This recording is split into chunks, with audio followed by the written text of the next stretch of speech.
ప్రవేశపెట్టాలి పార్లమెంట్లో 42% బీసీ రిజర్వేషన్ల బిల్లును సాధిద్దాం. బీసీ రిజర్వేషన్ల బీసీ బిల్లును సాధిద్దాం. బీసీ రిజర్వేషన్లను సాధిద్దాం. బీసీ రిజర్వేషన్లను బీసీల ఐక్యత, బీసీల ఐక్యత.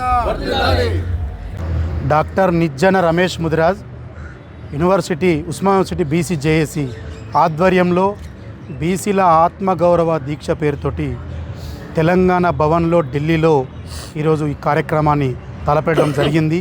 ఎందుకంటే స్వతంత్రం ఏర్పడిన తర్వాత గడిచిన 78 సంవత్సరాల భారతదేశంలో ఈరోజు బీసీలకు హక్కులు లేవు, రిజర్వేషన్లు చట్టసభల్లో అసలుకే లేవు. కాబట్టి భారత్ జోడో యాత్రలో భాగంగా రాహుల్ గాంధీ గారు తమ చిత్తశుద్ధి నిరూపించడం కోసం ఈ వర్గాలకు రిజర్వేషన్లు ఇద్దామని చెప్పి ఈరోజు 42% రిజర్వేషన్ల బిల్లును కులగణన చేపట్టి తెలంగాణ ప్రభుత్వం తెలంగాణ రాష్ట్రంలో బిల్లు ప్రవేశపెట్టి గవర్నర్కు పంపినటువంటి పరిస్థితి, అదేవిధంగా కేంద్ర ప్రభుత్వానికి పంపినటువంటి పరిస్థితి. కానీ కేంద్రం దానిని ఆమోదించకుండా రాజ్యాంగ సవరణ చేయకుండా 9th షెడ్యూల్లో చేర్చకుండా ఈరోజు కాలయాపన చేస్తూ ఉంది.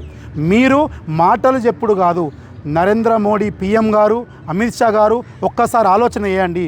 బీసీల ఓట్లు కావాలంటే, బీసీల పైన ప్రేమ ఉంటే మీకు మీ చిత్తశుద్ధిని నిరూపించుకోండి. తక్షణం ఈ పార్లమెంటు శీతాకాల సమావేశాల్లో రాజ్యాంగ సవరణ చేసి 42% బిల్లును 9th షెడ్యూల్లో చేర్చండి.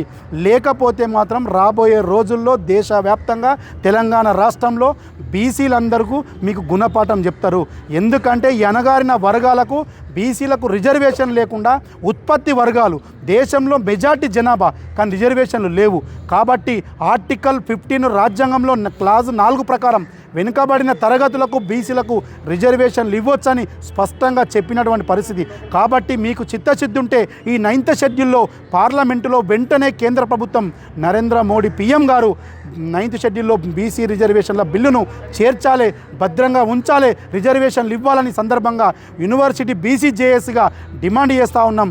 తెలంగాణ భవన్ నుండి ఢిల్లీ కేంద్రంగా లేకపోతే మాత్రం ఓయూ బీసీ జేఏసీ ఆధ్వర్యంలో అన్ని బీసీ సంఘాలను కలుపుకొని కాంగ్రెస్ పార్టీ ఆల్రెడీ కృషి చేస్తూ ఉంది, తమ చిత్తశుద్ధిని నిరూపించుకుంది.